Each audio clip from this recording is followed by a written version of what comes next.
Hello, Sugar Fam. So it's Chinwe here, and today I'll be showing you how I cover this cake from scratch.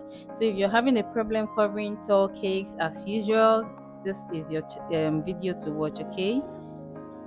So I start out by mixing my buttercream, removing all the air and making sure that it's smooth as possible, and I apply my buttercream to my board.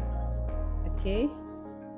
So now the trick to making your cakes not to deflate or to fall over or to lean to one side when you're stacking tall cakes is to start with the dense cake. And we know that vanilla cake is usually denser than any other cake or something like buttercream, chocolate cake or red velvet. All right.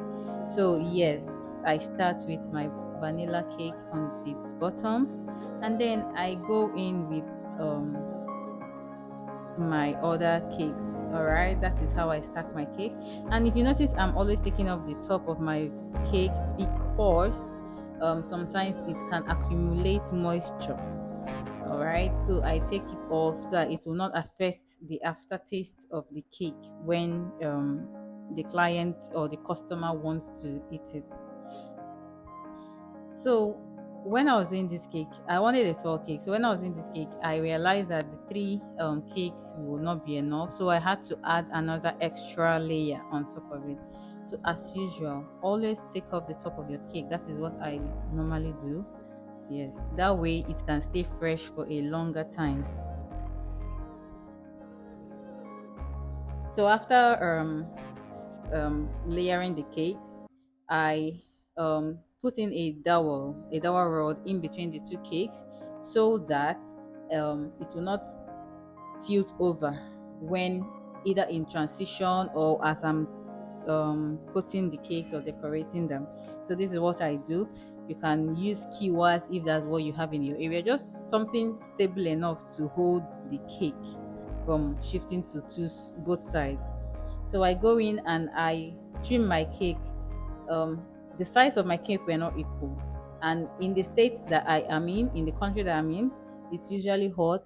So I don't want to fill it up with buttercream, because if I do fill it up with the buttercream, it starts to ooze out of the cake. So this is what I do so that it would not be I won't have to fill up too much buttercream in the cake. So yeah, after trimming my cakes, I remove the dowel rod, the main dowel rod. You can still put them, but you have to trim them enough to be level with the cake. So, but here I added my skewer. That's the very tiny ones that you use to do your meat or fish or something like that. Yes. So here I am composing my cake. Now, what I do when I compose my cake, I add a little water to the buttercream, to the main buttercream. All right. So just a little water to thin out the buttercream, so it won't be as strong as or as dense as the one that I'm going to use for my cake, for my main decoration. All right. So just fill up the areas. Why you're doing the crumb coating is so that it will not be the crumbs will be locked in. So I take off the top as usual, to make it all clean for the final coating. So after the final coating, I put the cake in the fridge. I didn't show that part, but I put the cake in the fridge. And if you can see me here, I'm prepping for the final coating, and I added a little water to the buttercreams. I just showed you the one I added the water to. So I added a little water to the buttercreams to thin them out. They were too thick for me, so I just thinned it out to the consistency I wanted.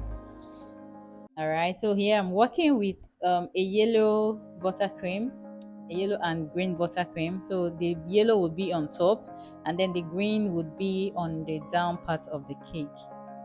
So please watch till the end to see how I did this cake.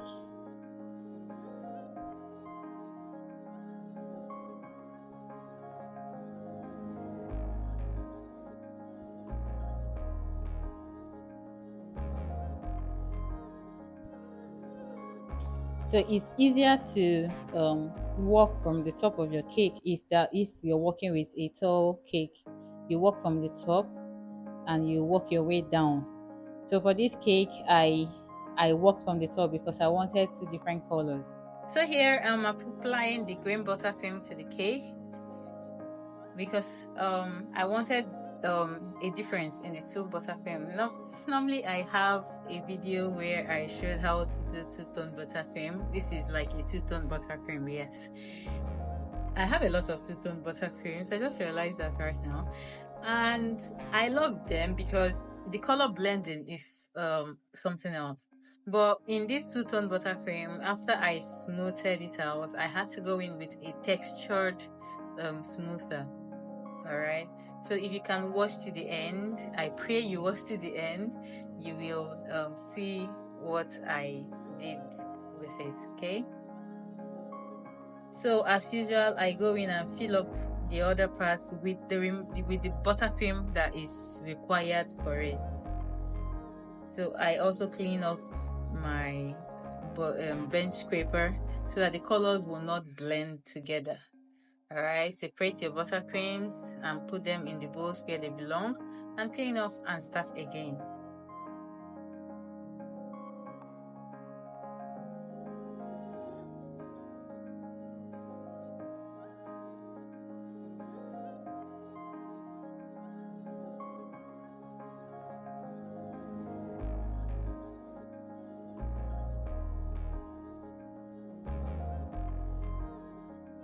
So I keep doing this until I get a smooth side, like my sides are straight. So keep going back, don't be tired. At the end you like the end result. Don't be tired of going back and forth, going back and forth. It's what teaches you patience.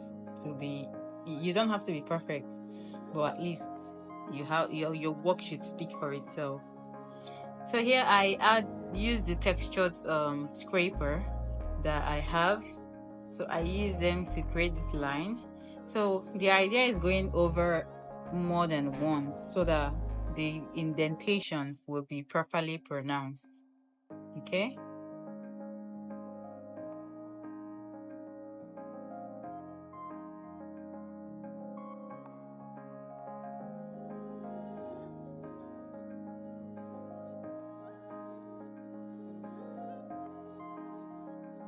So I also clean this one with my tissue paper or kitchen paper towel.